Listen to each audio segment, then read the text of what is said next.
নমস্কাৰ, মই কল্যাণী। আপোনালোক সকলোকে মোৰ ফেচবুক পেজৰ অন্য এটি ভিডিঅ'লৈ স্বাগতম জনাইছোঁ। আজি কোনো ৰেচিপি ভিডিঅ' নহয় দেই। আজি আমাৰ মোৰ কাণ ফুটাবলৈ লৈ গৈছিলোঁ। তাকে ভাবিলোঁ এটা সৰু ভিডিঅ' বনাই থওঁ, পিছত যেতিয়া তাই ডাঙৰ হ'ব চাব পাৰিব।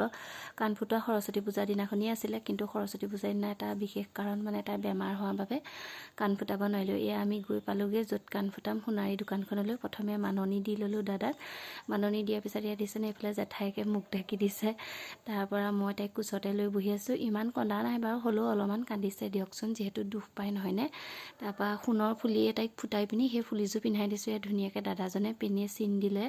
চিন দি প্ৰথমৰ কাণখন ফুটাই হ'ল। তাৰপৰা এয়া এইখন কাণ ফুটাবলৈ ধৰিছে। এইফালে জেঠাইকে ধৰিছে, মাহীয়ে লগত দেউতাক গৈছে। কাণখন ফুটাই দিলোঁ, যিহেতু কাণটো ফুটাবই লাগিব নহয়নে, সৰু ছোৱালী যিহেতু তাই, আৰু বেছি ডাঙৰলৈ থাকিলে বেছি দুখ পাবগৈ, সেইকাৰণে ফুটাই দিলোঁ সোনকালে কাণখন। এয়া কাণফুলি পিন্ধালোঁ তাইক। এয়া দেখিছেনে বাৰু। আজিলৈ আহিছোঁ। মোৰ ভিডিঅ'বোৰ চাব আৰু লাইক কমেণ্ট